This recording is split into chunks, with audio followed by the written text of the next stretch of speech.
my name is Eliana Olivero. And I'm Marisol Guillon, Our project is on rational emotive behavior therapy.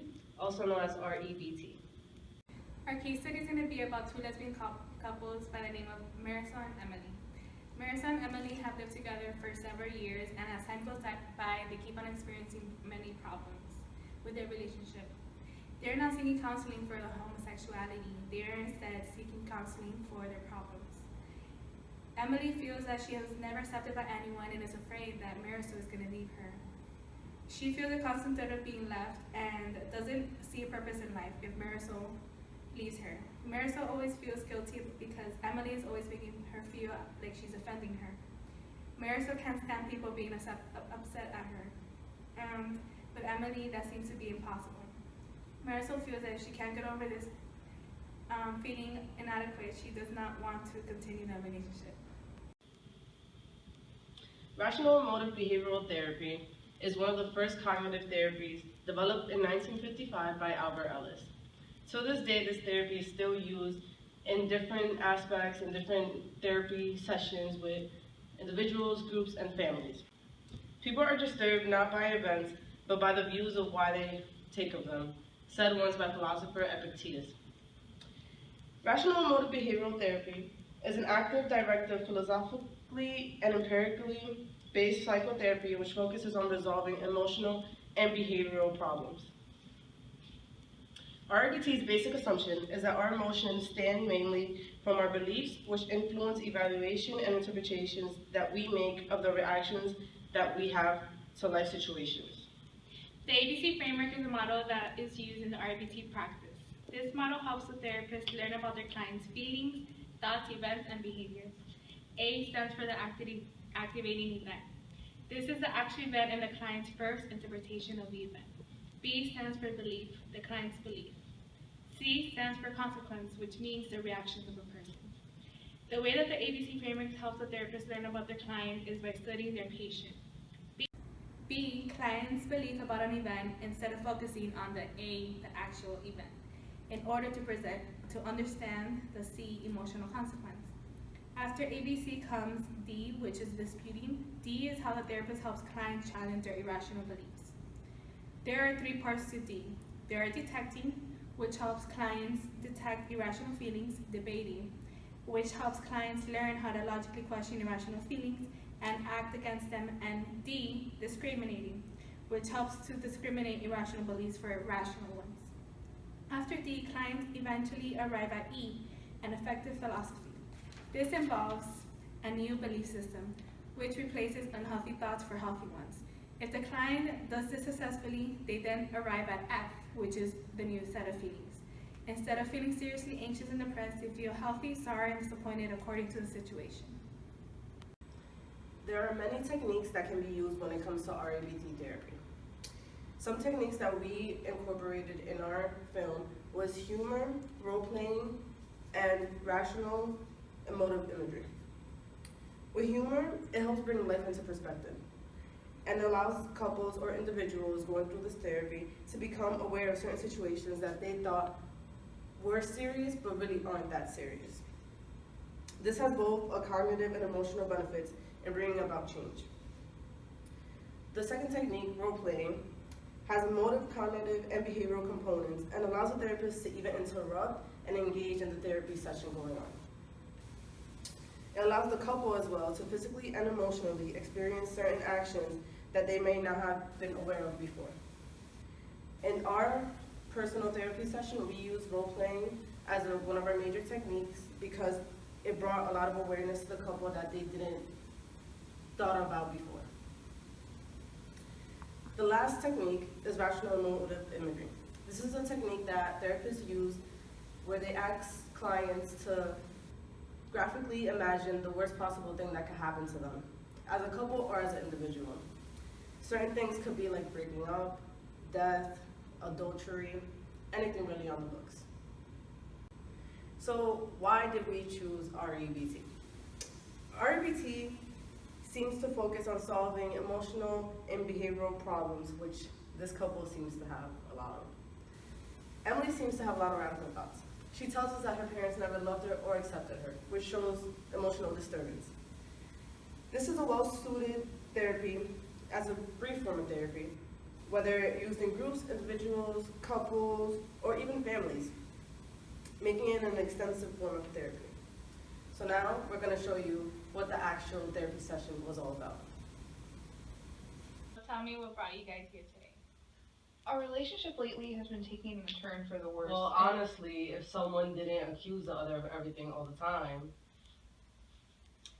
Okay, let's try this. Let me hear Emily's explanation of the issue first, then you'll go Marisol. Sounds fair? Mm-hmm. As I was saying, our relationship lately has been taking a turn for the worse. I try so hard to do what Marisol expects. It's really important to me to please her, but I feel as though if I don't, she's just going to get up and leave. First of all, I feel a constant threat of being left. I need someone to rely on, someone to listen to me, who I know cares for me and accepts me. Someone who wants to be with me and will approve of the things that I do. I feel I need this in a person I live with, because if I don't, it just proves that someone else doesn't love me. My parents didn't love me, and they didn't give me the love and approval that I needed, and I think that this alone is more than enough for me to bear. For a long time, I felt that my life was just playing dirty tricks on me. Now, after being with Marisol, I felt like I could trust someone, and that she would always be there to listen to me and be there for me and approve of the things that I do and care for me. Now, after I trust her, she decides to tell me that I'm too demanding and that she cannot handle all of my demands. I don't think I'm demanding. I just want to be loved and accepted by someone else. If I can't find that in one other person, then I see no point in living. Okay. Now, Marisol, what do you think of what Emily has just said? Honestly, I'm so tired of feeling like I always have to prove myself and my constant love for her.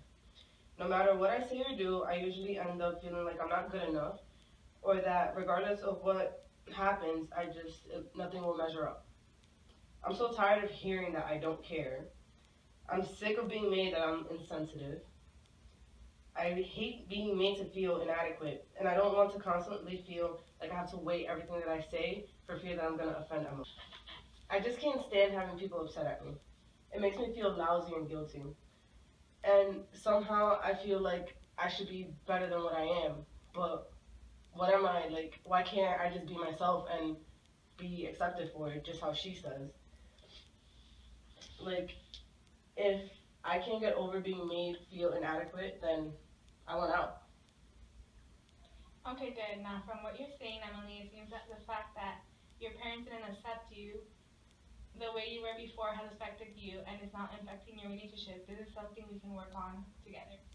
Now, relationships without trust and feelings of guilt usually take a turn for the worse, but you guys have taken the first step of fixing it. I would like to try and exercise with you two. First, I want you, Emily, to do a role playing of how Marisol treats you like on a regular basis. And after Emily is done, it'll be Marisol's turn. Sounds good? Mm-hmm. Okay. You can start, Emily. How about you start? Let's pretend we're at dinner. So as soon as I walk in through the door, Emma's always like, "Hi, honey, how was your day? What are you doing? Let's do something. Let's cuddle. Let's do Because this." it's so hard to be affectionate, because that's such a problem. Go ahead, continue, be me. Oh, I will. And then she talks and talks and talks, and I can't breathe. Like, Okay, but that's better than, oh, me. Oh, honey, how was your day? This is Marisol. Everything's going fine. Fine. Work was good. I did some stuff. That's about it. Like, you're supposed to talk back to me. You know what I work in. Okay, but you're supposed to tell me. Okay, now, Marisol, come sit over here and pretend you're having a dinner. Okay.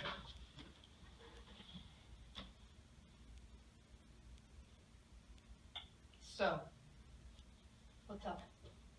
Not much. Oh. Okay. How's your food? Booty. You see, like, how do I deal with that? Like, why does she always have to be a smartass? I don't know what she wants from me when she expects me to carry the entire conversation. So, you know what? I just feel like you shouldn't make certain comments. That's why I'm always getting fed up with you. Because you don't talk to me, and then when you talk to me, it has to be about whatever you want to talk about. I want to know about your day because I love you and I care about you. And you act like I don't love you. I just need some. Okay, from what I'm seeing, it seems that Emily might have some insecurities with herself from her past, and this could be causing conflict in the relationship. But also, Marisol, you seem to become very frustrated very quickly. Both of these can be either minor or major causes of the conflict in a relationship. A relationship is not about bringing each other down or making one feel guilty and the other not important. We must work through this in order to come to an agreement on how we can get through these problems without assuming or getting frustrated so easily. It takes both partners' effort, not just one, and it does take some time.